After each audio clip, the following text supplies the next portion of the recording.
The 4x4 Podcast, episode 99.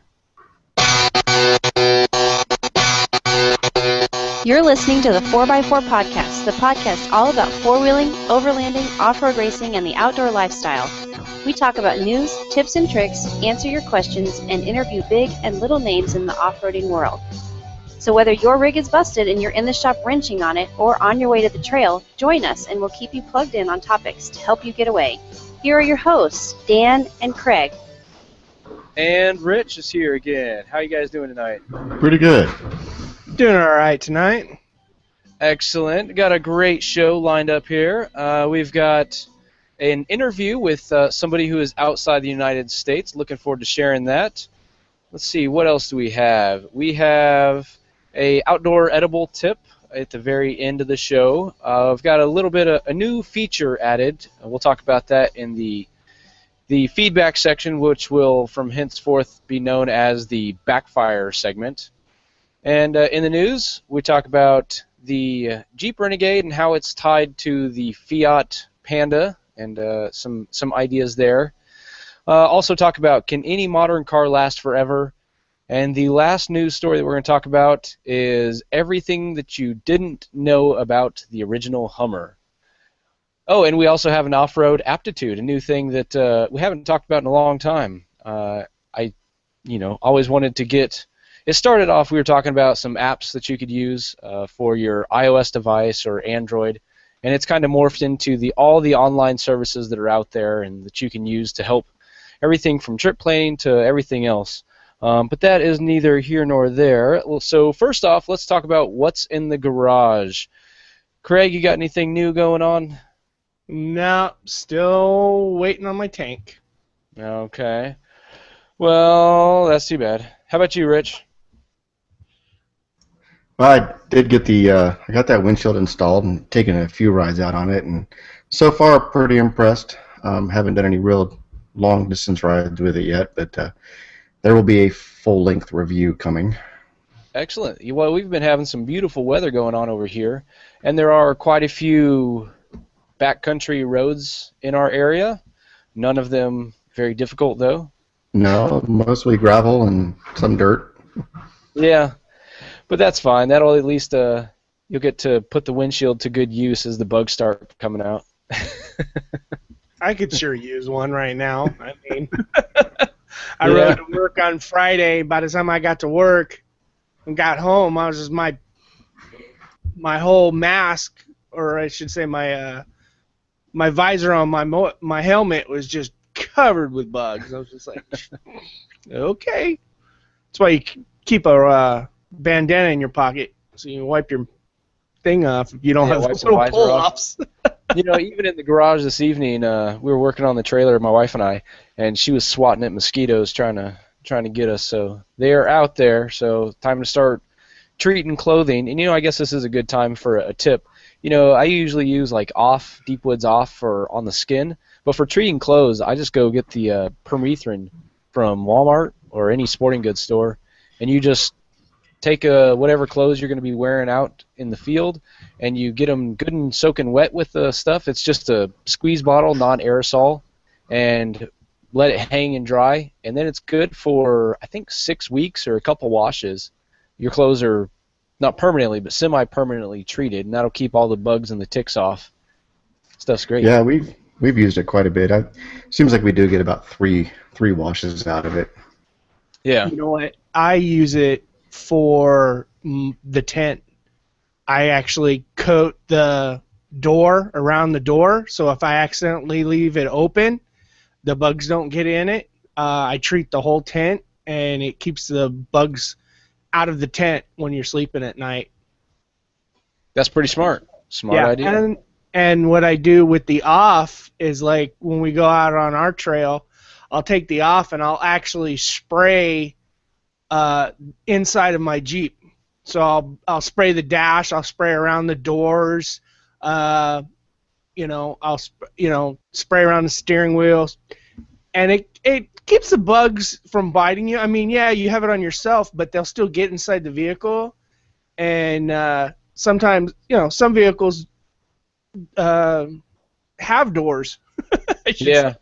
Well, the one thing you got to be careful with is that the DEET or some of the other chemicals in the spray are actually kind of corrosive. If you get them on like a phone screen or, I've chewed up a bunch of watches, once it gets on there, it'll like wear off some of the coating and it'll cause some pitting in the plastic there.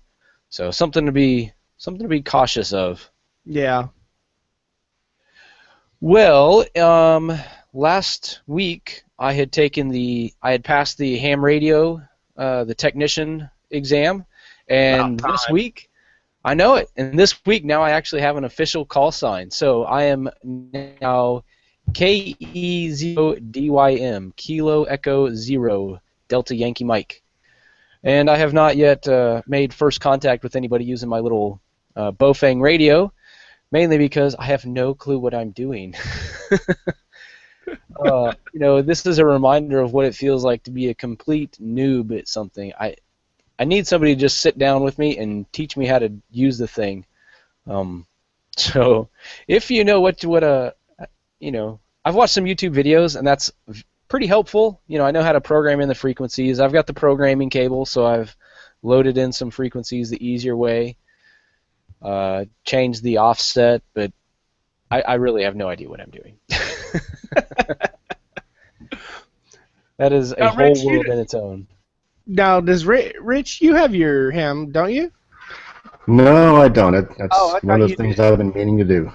Oh, okay. For some reason, I thought you already had done it. That's why I was going to say, well, why haven't you two talked yet? But I was wrong. For some reason, I had in my mind that you had yours already. There's somebody who is it that has it, Dan? Oh, there's a bunch of viewers or listeners that have their ham radio. Tony McElroy over at the XJ Talk Show, he's definitely got a ham, and I've been sending him messages trying to get some information. It's funny, he'll pull up all kinds of information and send it to me for my area, even though he's way down in Texas. So he's been doing this a lot longer. I think he's been a ham operator for longer than I've been alive, so he's got a lot of experience there. Well, yeah, we need to do a little face-to-face Google like this with him, and while you're talking on the computer with him, you need to be talking to him on the radio. Well, there's so many cool things. Like some of the repeaters are actually linked into IRPL. It's an Internet Protocol Relay something, I don't know. Yeah. Anyways, you can actually access the repeaters through like an app called EchoLink on the tablet or your phone, and you can use that like as a ham radio. And I learned about this a long time ago when I interviewed Tom Severin from 4x4 Training, or Badlands Off-Road 4-wheel drive trainer down there. He told me all about it. And to use it, you actually have to have a call sign already, and you have to upload your FCC license. So it's, you can't even just open it up and try and play with it. You have to already have your license to be able to play with it. So I just now got my official, like the license I can download from the FCC. I need to upload that to their service so that I can actually start playing with the app. But there's a lot of great things that you can do then. You can, legitimately reach around the world just through your phone onto the repeaters. So yeah. I'm sure that I know we've got a lot of ham operators in the audience, and so hopefully somebody will link up with me and maybe we can do a live tutorial on how to operate this thing. and help you out. Yeah. Well, and it'll be helpful for a lot of people. Yeah. Because another thing I want to learn how to do is use the APRS, the position reporting. So that way it's constantly broadcasting my location whenever we're going out, and that'll help kind of minimize the need to use the spot or the DeLorme InReach that I've got, that two-way communicator. And you can also send messages, some text messages through using the APRS. Huh. Oh, that worked. That's cool. Yeah, I didn't know you could do that, but Tony informed me. Well, anyways, we can go ahead and move forward. Like I mentioned, our let's see, next. Oh, we got our interview with Eric McGrew from the Off-Road Independence podcast.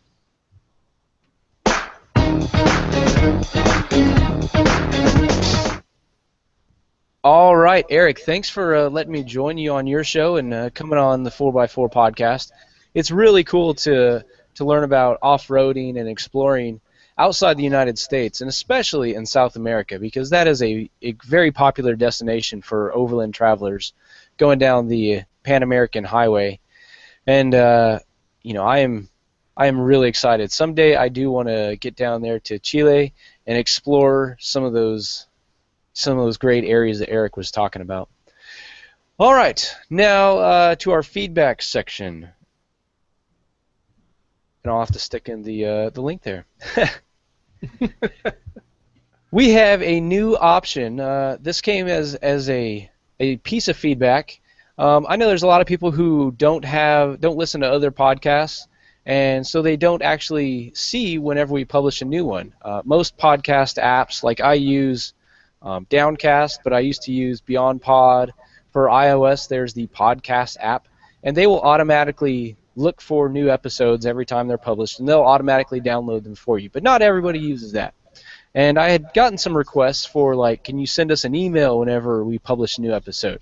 So I've gone ahead and done that. So if you go to the 4x4podcast.com/subscribe, there is a little form you can fill out, ask for your name, email address, and a little bit of demographic information. I mean, we want to know what kind of vehicle you're driving so we can tailor topics that we cover on the show to that interests you. And you just submit that, and then whenever we publish a new episode, I will send you an email, and it'll have everything in there, the show notes and the direct download link for the show. I don't know that you can listen from within your email app, but I don't think that's something most people want to do anyways. But that is a new feature. So the 4x4podcast.com/subscribe, and that'll have the form there. All right. Now, if you would like to learn more about any of the pieces of news that we're going to talk about on here, just go to the 4x4podcast.com/99, because this is episode 99, and you'll be able to learn more. So, Rich, you want to start us off here with the very first one? Sure. It's a Jalopnik article talking about the Fiat Panda and how the original off-road Fiat was built by the makers of the G-Wagon. Basically, it's got a nice little 15-minute video from the 1980s that details all the specifics of the Fiat Panda and how well it does off-road. And it's a pretty interesting article. Links it back to the Pinzgauer and all that really capable stuff. Yeah, this is, the new Jeep Renegade is closely related to the Fiat 500L, which is also closely related to the Panda 4x4. And, it's a surprisingly capable vehicle. Now, you have to understand that it is not designed to be a hardcore off-roader. And we've said it before, I call this the soft roader. And it fits in probably more capable than a Subaru. Rich, you may argue that as a Subaru guy. I put it pretty comparable to some of the Subarus. Yeah. So I'm pretty excited to see that. I still want to get behind the wheel of a Renegade. They're still rolling out. I haven't seen any on dealer lots. I've seen pictures of them on dealer lots, but I don't know. Maybe have you seen any running around your area? No Renegades yet. Lots of Cherokees, no Renegades. Yeah, there's tons of Cherokees. Wranglers. Yeah. I see a lot of Wranglers. Never heard of them. Never heard. There's a couple of them around here. Well, so. I saw a couple Wranglers out yesterday, and a old style CJ5 rolling around without his top on, a brand new JK with all armored up with bar doors, and it was 74 and sunny, so you're gonna expect that out here. Yeah, it's funny. Today I passed a guy that was driving an old CJ2 that had a hard top made of plywood. It's a Jeep thing. He had the doors off, but he definitely had a hard top. It was, it was wood. I did not expect that, but it did look a little comical some of the body lines don't quite fit with the old CJ styling, but I guess you make do with what you got. So, and I saw that actually when I was out on my way back from visiting a shop that is like just opening, Rock Recon 4x4. I want to give them a shout out. They've got a lot of stuff going on, and you know, I think they've got a good deal because they're tied in now with a nearby dealership, which is they're selling Jeeps, but before they sell them, they can bring them over to the shop and have a lift added, tire and wheel package, whatever else you want to add. And then when somebody buys it from the dealership, they are financing the whole thing.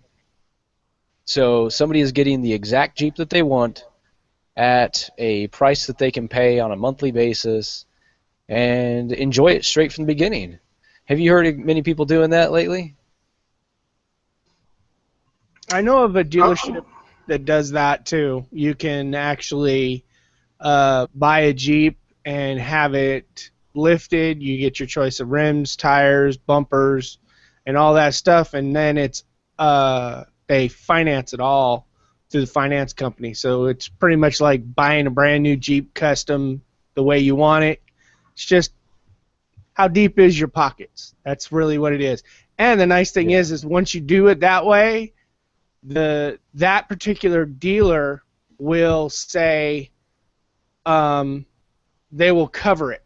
So they were like, if anything breaks, well, it's all warranted through that dealership, not through Jeep, through that dealership. It's hard for a dealer to not honor a warranty when you say, listen, man, I bought the Jeep with like this. It's already been modified by you guys. You can't say you won't honor my drivetrain warranty because, you know, there was a different lift on it. Yeah. We did. There was a Jeep dealership in Kansas City that was offering their own special packages. Basically, all it amounted to was a Wrangler X with the budget lift on 35s, with a Wild Boar hardtop or a Trek Top NX hardtop. But all of it was at a pretty significant markup, of course. But Yeah. You know, I stopped in and I saw one of the Jeeps that this dealership is selling. Now this one, I will say, it had been coated, repainted with like a bed liner that had been tinted. So tinted bed liner on the entire surface, plus the lift, the tires and wheels, the bumper, the winch, all in. It was, I think they were selling it for or asking anyways, $75,000. Yeah. Ouch. Yeah, the one I saw at the dealer, they were asking. They did the whole thing. They had the shorty front bumper with the winch. They had the high clearance fenders, shorty rear bumper, full tire carrier, all Smitty built, side guards. I think it was a 4-inch lift, long arm kit. I mean, they did the whole thing, and they were asking close to 80, 85, somewhere in there. I can believe it. Yeah. Yeah, but Rock Recon, this shop that I went down and visited with, Rock Recon Off-Road, they've got a great deal. It is a completely veteran-owned and operated company. So I'd like to see them doing some great things, and they've got a great shop space too. So I want to say good luck to them with all their future business that I know they're going to get, because it's going to be, they've got a good setup there. All right, next one, and this is kind of a question that I think will generate some feedback. The question is, can any modern cars last forever? And the headline here, shows a Jeep because I think it highlights the problem with most modern vehicles is that there is so much technology and wiring and everything in it just increases the probability that it's going to break. And that's why even, I've got a 99 Cherokee. It's still got, if that crank position sensor goes out, that engine's not going to start and you're not going anywhere. And, Craig, yours will run. now that you've got the fuel injection, and even if you have a hole in the gas tank, it's still going to run, right? I mean, it still runs. It's still, I mean, it idles, it goes, and, with this new fuel injection system on it, I prefer the old style, give me a carburetor kind of a thing where I can, I can trace it very easily. But when you get into the computers in these vehicles, they're getting too much technology, they're putting too much in these vehicles, and they're relying way too much on the sensors. One little sensor screws up the whole thing. Now you got to, you lose an oxygen sensor nowadays, the whole vehicle shuts down. You got to call a tow truck to come get you, take it to the shop.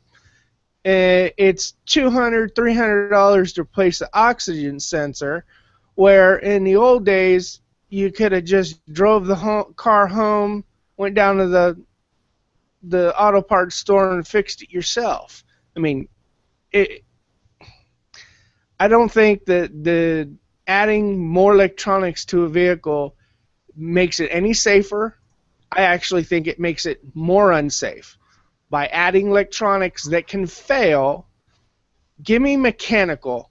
I trust mechanical. I do not trust computer controlled. That's why there's so many recalls on modern vehicles, is because it just takes one little bad connection. You've got a car fire on the highway, and somebody died, and then there's a huge lawsuit, and then another recall. Yeah. So, I personally, I hate the brake systems that they put on vehicles. The one they put on my truck drives me crazy because I'm trying to stop and it keeps letting the brakes go, and I'm trying to stop. My wheels aren't spinning, but the traction control for the brakes releases the brakes while I'm trying to stop and then locks them back up, and I'm like, there was no reason for the system to do that. If it would have just left me, I would have stopped 4 feet farther back than I did. So now it gets scary at times. There's no reason. I just don't like traction control brakes. I hate those things. Yeah, I wish I could turn it off. Yeah, it's getting the safety devices that we're putting into the vehicles themselves. My big concern is that I feel like we're removing the driver from the vehicle. We're getting to the point where we don't know the limitations of our vehicle with the stability control. You used to be able to tell when you were starting to slide out of control a little bit, and you would know to slow back, slow down. Yeah. Now the car does it for you. And they don't slow down. They just keep going. Right, and that's what happened. If you remember way back with ABS brakes, that's what they were testing. They thought, well, this is going to be safer. Well, what they found out was it just caused people to drive faster and stop later. So, yeah, they still work. Yeah, I love the law of unintended consequences. As soon as you try to fix one thing, you break something else. Right. Oh, yeah. Well, see, what I think is completely foolish is this Ford park control or whatever, where the vehicle parks itself. Are you just hit the button and it backs up and parallel parks for you? Yeah. If you can't parallel park, you should not drive. And so you should at least not drive in a city. Right. Ford Well, they don't teach that come up with anymore, a way too. to put people that can't drive on the road. That pisses me off. Yeah, I will say there are a lot of bad drivers out there. And bringing it back to what our original topic was, though, this was actually one of the decisions why I went with the motorcycle that I did. I went with a carbureted KLR 650. It's a 20-year-old design, actually 30-year-old design. Hadn't changed at all. But there's a lot of pros and cons to fuel injection too. Fuel injection just doesn't fail like a carburetor do. I mean, if you go from sea level to higher altitudes, you're going to have issues. You're going to have to reject your carburetor. Yeah. So I agree with that. I do agree with that. But I'm talking other mechanical stuff like the ABS brakes, the steering thing by Ford. It just too many electronics. These warning these warning lights on the mirrors where people look to see, or they don't even look. Blind they just spot look at their detection. mirror, and if their mirror's not blinking, they turn. Well, when that system's not working, what happens? You turn into another vehicle. And in their instructions it says, this is an aid, you should still look. Yeah. Well, no. After you get so many times of just glancing over to your mirror, seeing that little light saying it's clear, or I should say it's off, so it's clear, and you pull, but that bulb's burn out, you're going to cause an accident. Yep. They do the same thing for like the backup cameras. It is just an aid, but people get so reliant on it that they don't look around and actually see what else is out there. So that is unfortunate. The life of a newer vehicle is not going to be as long as one of the older vehicles. It's going to take more maintenance. Yeah. Okay, well, here's a question. What modern vehicle do you think will become a classic and still be running in, let's see. Let's make it easy. We'll just say 30 years. Is there a vehicle on the market today that you think will run in 30 years? Jeep. I think most of them will still be there in 30 years. The question is, will they be there in 40 or 50 years? Yeah. 30 years really isn't.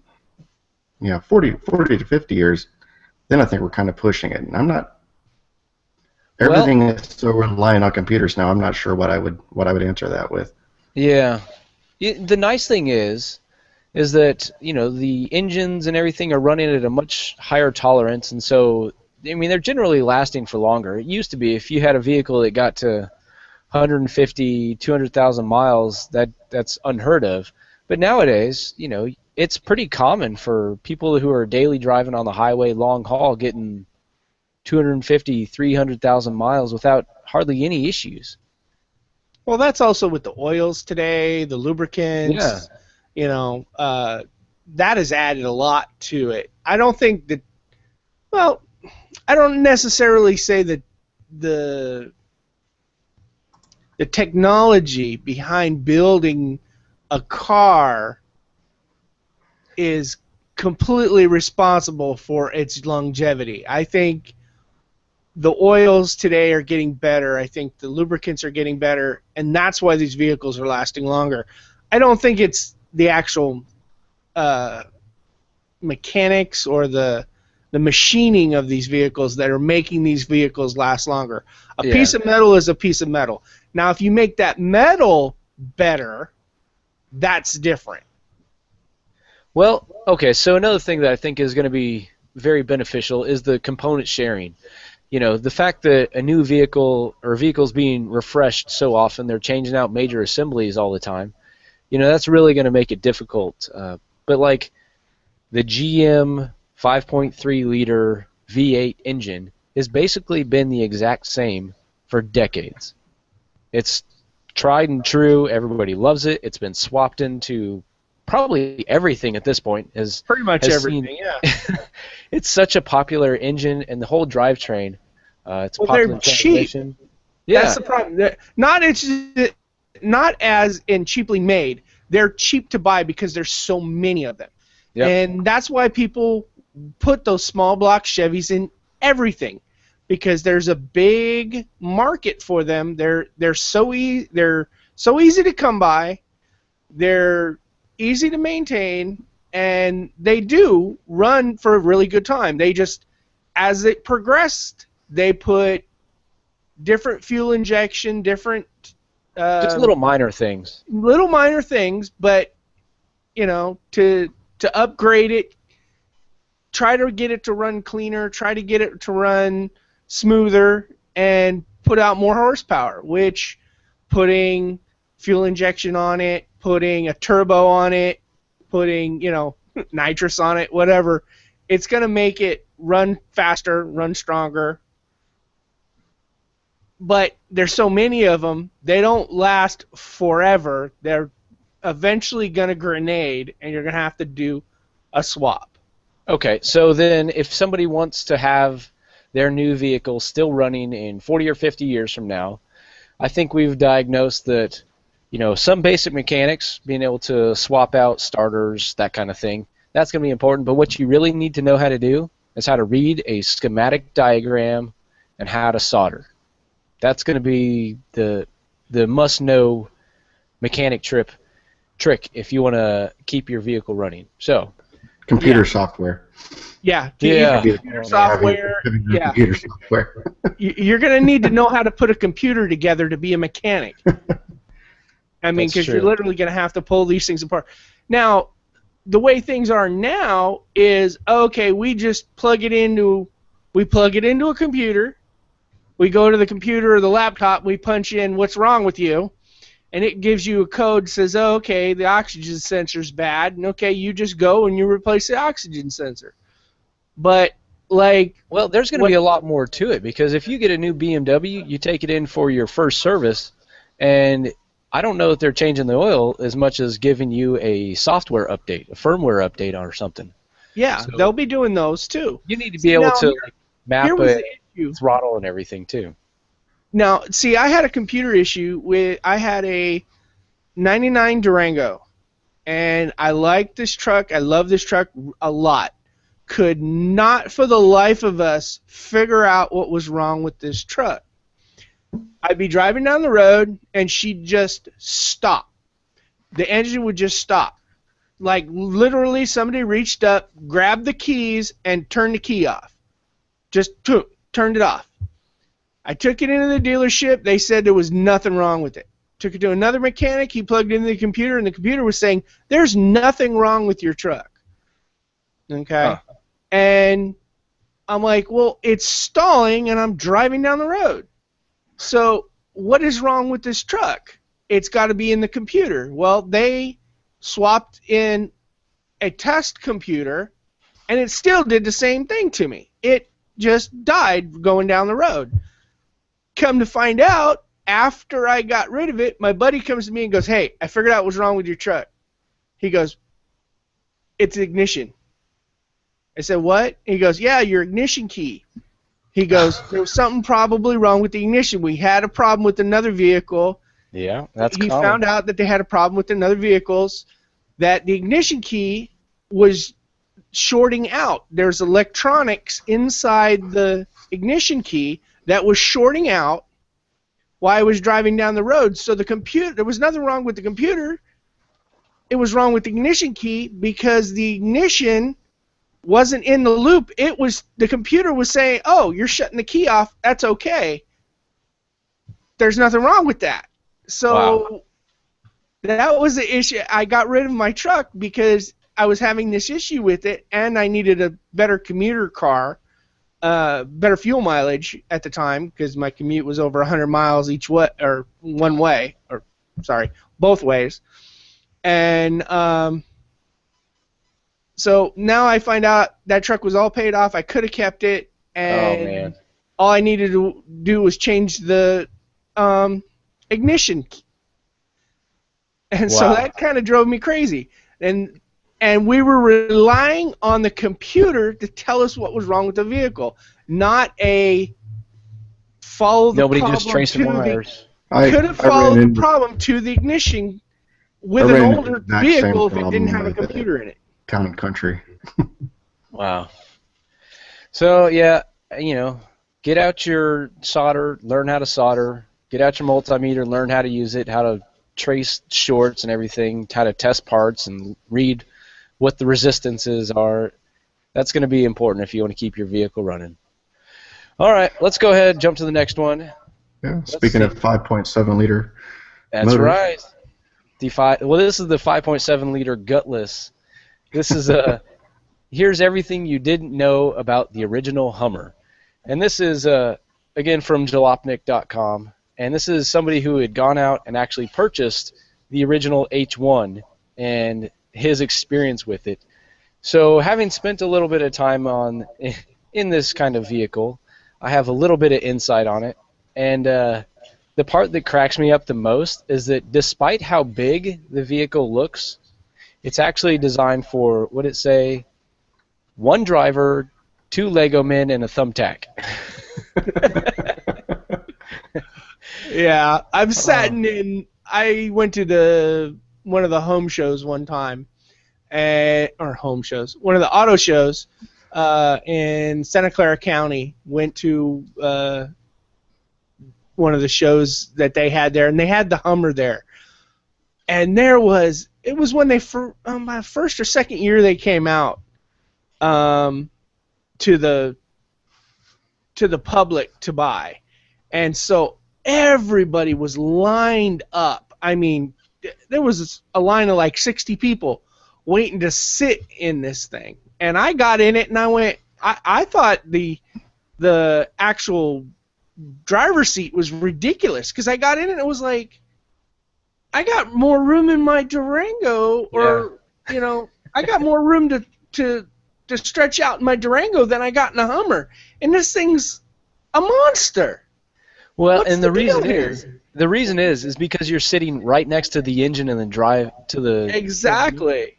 It felt like I was sitting in a sports car. Yeah, it's tucked up so far that literally that doghouse has the engine right next to you. Yeah. And I was just like, okay, this is interesting. I'm not exactly, this isn't exactly the most comfortable thing to sit in. I still want one. Yeah. I still wanted one at the time. I'll pass on the H2, and the H3 is pretty interesting. I was very interested in that one, especially the H3.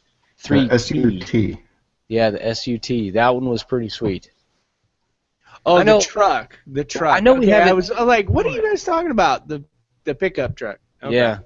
We have at least one listener who has one, and I hope he holds on to it for a very long time because that's a pretty sweet rig. Yeah, there's one SUT in town, and there's one H1 in town here. And the thing that the article really, or the video, was the size of it. The exterior size, how all the full-size pickups are wider than an H1 is now, including the mirrors. The length of it was, roughly the same size as a Honda Accord? Was that what he said? It's 188 inches long, which is shorter than a Jetta. Now, I remember these things. I mean, it's been since, 2006 since they've been away, but in my mind, they're enormous. Yeah. But when you put it next to a full-size pickup, it's not that much bigger. Yeah, well, it's funny. The proportions of it are off because, it's running 37-inch tires. Right. And the tires are pushed all the way out to the very corners. I mean, its approach and departure angle are like 83 inches. Yeah. It's ridiculous. 83 degrees, yeah. Yeah, 83 degrees. I don't know if that's exactly what it is, but I'm just guessing, having spent a little bit of time there. Yeah, it wouldn't take much to chop off that front bumper or the rear bumper, and you could drive right up to a wall. Well, there's videos of them climbing walls, so. Yeah. It just takes a little bit of angle to get your tire to catch first, and off you go. But yeah, it's pretty amazing how the size is. So, but yeah, definitely that's funny. The recommended driver size, 6'2". Recommended rear passenger size, Lego man. You do not want to be back there either because, the way it's set up, you can't, like a modern vehicle, you can put your feet underneath that driver's seat or the front passenger seat, but there is a wall or a divider there, so your feet can't go forward at all. They're tucked right up under your knees, and you can't stretch out your legs at all. It's a Monopoly. It's a Monopoly game board surface. Oh, and the slowness of the engine response. Yeah, I can definitely speak to that. Well, you've driven the diesels. Yep. I mean, a diesel isn't exactly the most fast accelerating vehicle anyways. Right. And it all depends on who you let get a hold of it. Well, yeah, I know, like Banks Power, they have done some serious tuning and gotten a lot more power out of it. But it says here, let's see, where's the other one? On the speed. You just kind of push on the throttle and wait for something to happen because it's rated at 190 horsepower. And that's before you add anything on it. That's just on the bare Humvee, once you start, or a Hummer, once you start adding all the additional things on there that pile the weight on, oof, that's rough. No, they weren't meant to go real fast. They were meant to be able to go over anything. That's true, and that they do a pretty good job of. So here's a funny story. One of my experiences in a military Humvee. We pulled in. I was going to do an inspection on this new motor pool area that had been built. This was overseas, and the contract that had been awarded requested the gravel to come in. Well, they didn't specify crushed gravel or anything, and so what they got was like, I don't know, croquet ball size river rock. Yes. And it was buried 18 inches thick. So you get a vehicle in there and start spinning your wheels, and it would dig in, and all those big old pieces of river rock would roll around like marbles, and you would just dig in and sink all the way down the frame rails. However, I didn't know that until we got in there. And I was the one driving, and as soon as we started to sink, I was like, I just floored it, and we kept rolling through, and I worked my way over to a drainage ditch and got into there, and then we could drive out easy because it was just mud and dirt down there. They didn't pile the road surface, using air quotes. But that was pretty funny. Even with all the, traction devices and the differentials, center locking diff, that Humvee was having a hard time clawing through there. So, good times. What do we have next on the lineup here? Oh, this is the outdoor edibles section. So usually in the outdoor edibles, we'll talk about a fun recipe to cook, but this is a little different one. This is from 4x4training.com. Previously mentioned Tom Severin. He does the training over there at 4x4 Training. But this is an article on camp hygiene. And this is a really, really good article, and I'm got a link to it here. Just go to the 4x4podcast.com/99, and you'll be able to read through here, make your checklist and things to think about when you're out on your next camping trip.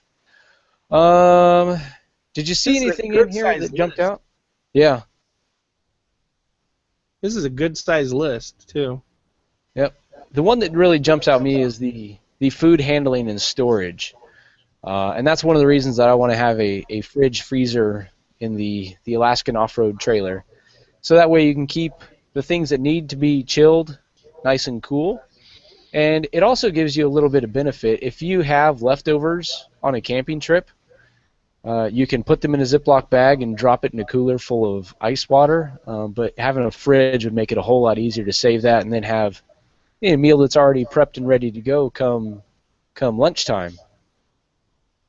So, and there's lots of good fridges out there, but they are not cheap. I think every Christmas episode that we've had has talked about a fridge of one sort or another. I think usually we talk about the ARB, but there's also the Engel, which is very popular. And one that is really interesting to me is the Sport Fridge.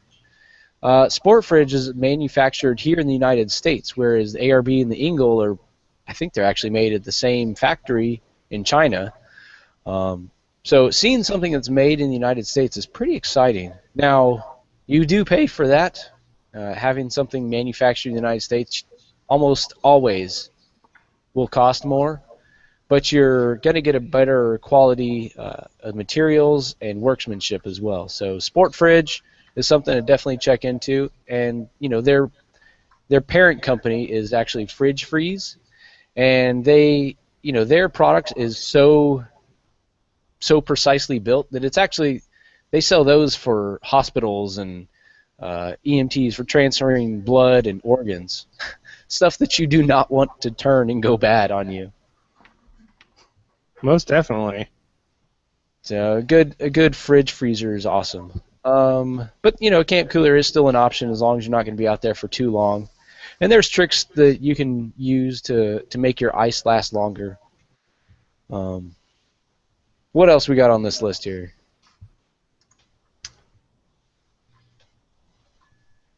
Oh, making safe campfire cooking, making sure the food is actually done. So I've got a meat thermometer that stays in the chuck box with me, so we can actually make sure that the meat is cooked to complete. You know, I went over to a friend's house, and he said, he said, "How do you like your chicken done? You like that medium well?" And you know, the reason that's funny is because chicken is either done or it's not done. It's not like, you know, steak where you can have it at a medium. Same with pork. Yeah. I like it well done, but not dry. Yeah. There's a kind of on subject. There's a restaurant here in town. They specialize in hamburgers, and one night their specialty was a pork burger, and ordered that, and they asked, "How would you like that cooked?" I go, thoroughly. All the way? Oh, that's funny. And they had just opened. Maybe their wait staff didn't know what the heck they were talking about. Yikes. So that's funny. But another one is the good camp hygiene, making sure your hands are washed and clean and everything, using soap. And that's kind of a tough one, depending on, you know, your perspective on if soap should be introduced into the environment. You know, you want to minimize that anyways because it kills bacteria, which is sometimes necessary for the environment. Here's a story related to that. The Army training, where they teach people how to use the reverse osmosis water purification stuff. They were purifying the water so well, by the time the water got back out to the river that was nearby, it was a super, super clean river. There was no algae, there was no fish, there was no nothing. It was so clean that nothing could live there. So if you're letting soap get into the environment, you may be causing the same thing. Yes, it's very clean water. It's so clean nothing can live there. Oops. So this is a really good list. Head over to our show notes again at 4x4podcast.com/99, and we'll have a link to that over at 4x4training.com. All right. Our very last thing on here is from one of our listeners, Dan Grec, and he has started a website called WikiOverland.org, and this is a tremendous resource. Have you had a chance to check this out yet, Rich? I was trying to remember. I think I sent this link to you maybe a month ago. No. I'm not sure. You did. Well, I actually got the link from Dan Grec. He sent us a message on our Facebook page. And so what this is a resource for overland travelers. And when you go to wikioverland.org, it has a list of all these different countries, starting with Albania, going all the way to Venezuela. And you just click through, and it gives you important information, or at least as much information as they have available. But since it's a wiki, it's kind of relying on the community to provide some up-to-date information. So let's go to, I'm going to click through and play with this as we go. Let's start with traveling through Honduras. And it's got what you need if you're visiting, so the required paperwork, process at the border, cost of entry, your permitted length of stay. So that's apparently 90 days there. And I guess this is, aimed at the U.S. citizens because the length of stay may vary depending on your own country of origin. How to store a vehicle and temporarily leave the country if you need to. How to exit the country with the vehicle, and then some recommendations for traveling through the country. They've got some books that have information. And, it keeps going. Travel insurance, vehicle insurance, cost of the insurance, what kind of driver's license you need, which side of the road they drive on, that's pretty important. Mandatory items. This is just, it keeps going. Traveling with pets, tremendous, tremendous resource. And I'm glad, I didn't know that this was available until just a month ago or a month or two ago. Yeah, this is something completely different from what I sent to you. I like this. There's a ton of information on here. Yeah, I was just looking. I clicked on overlanding in the USA and American travel, and it shows visiting America, entering the U.S. with a car or motorcycle, driving in the U.S. or America, gasoline and diesel prices in America, safe and security, camping in the U.S., navigation, vehicle maintenance. There's a section here on bribery, and it's bribery in the United States of America. Do not even think about bribing. It will only make the situation worse. Oh, yeah, you don't want to slip a 20 wrapped around your driver's license when Johnny Law comes to knock on your window. Yeah, we ain't in Mexico with a southern cat. That down south maybe, but down here, no, that'll get you a one-way trip to jail. There's no road tax in America. Oh man. Well, it all depends on what state you're in, because you know those little toll booths. Yeah, there are some states, if you're driving through, you better have a whole fistful of change. You know, the I-70, the toll road there, what do we call them here?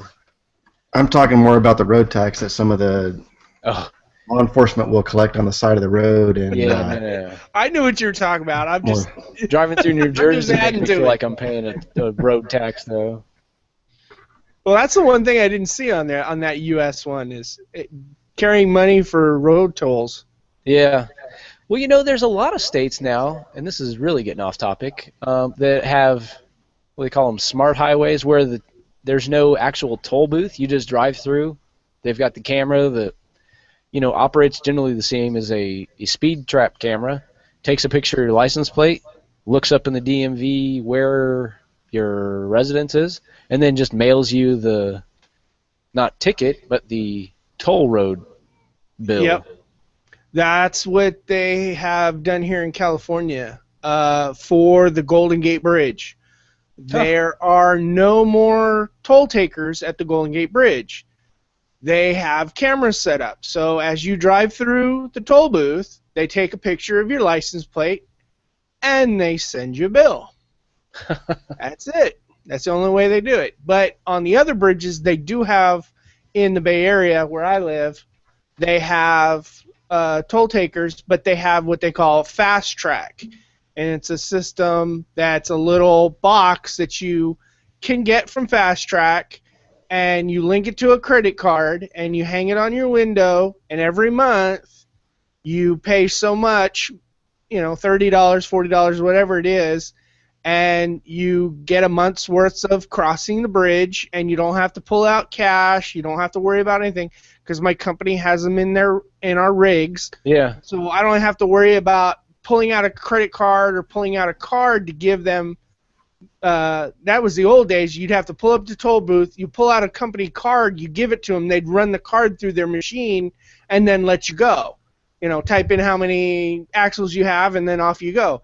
Now I just roll up and then just roll through. The camera goes off, and the little sensor, you hear it beep on the windshield.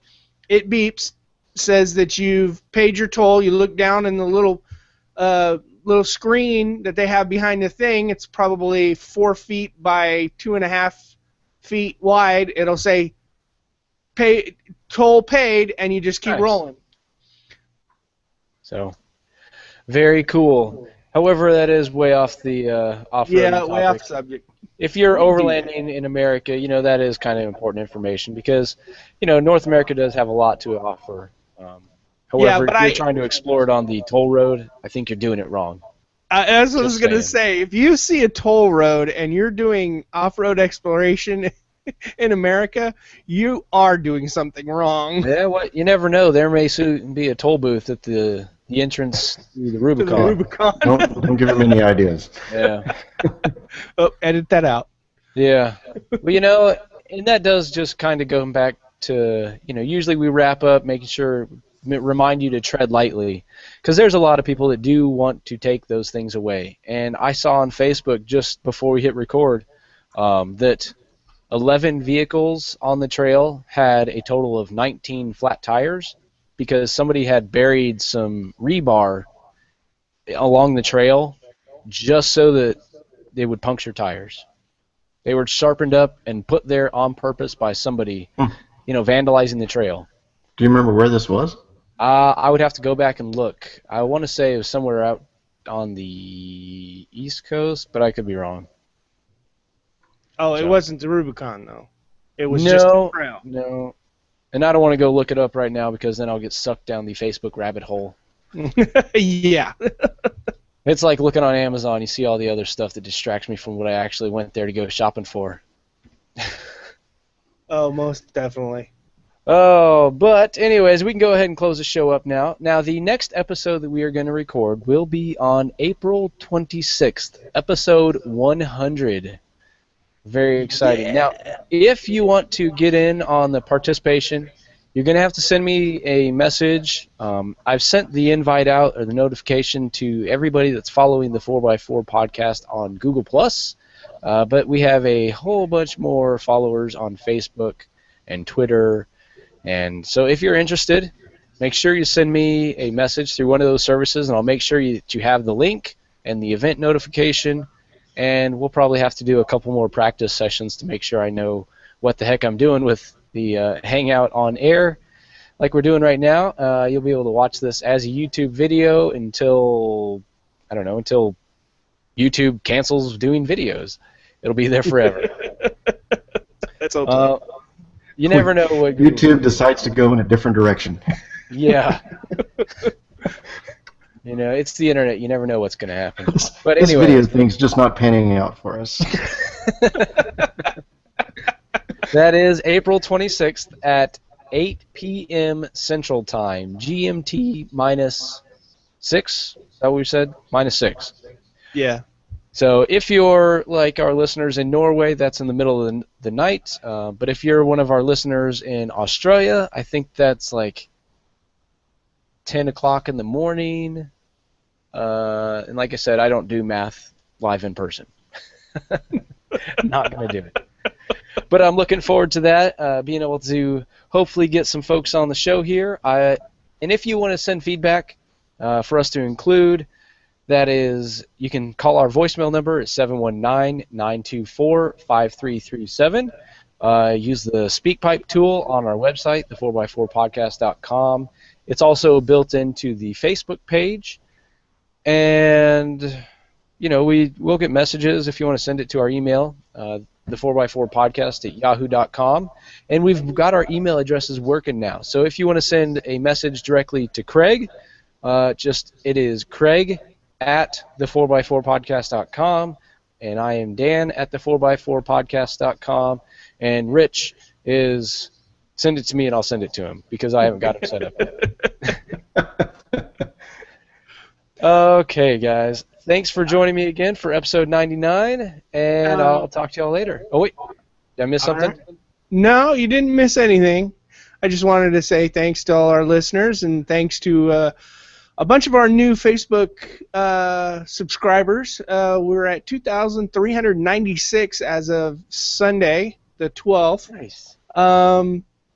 We had a major jump up, so I hope we can keep that up. Don't forget, listeners, please let your friends know about the 4x4 podcast. If you're interested in emailing us, sending us a message, having your friends send us a message, let them know. Have them link in. And I am good for tonight. I've got a pile of stickers all stamped, sealed, ready to go. They're going out in the mail tomorrow. So if you're interested in getting a sticker, slapping it on your rig, and that way when your friends see it, they'll say, what is that awesome sticker on your truck, your Jeep, your whatever, and then you can tell them about your favorite off-roading podcast. How about that? Yes, please. All right, and don't forget we are a part of the 4x4 Radio Network, where you can find a bunch of other off-roading stuff. If you're interested in Jeeps, we got a show specifically for that. We're going to be bringing in some more shows, maybe something about Land Rovers if you're interested, and hopefully some stuff about Nissans and some other cool stuff. All right, guys, that is it. Episode 99 is in the can.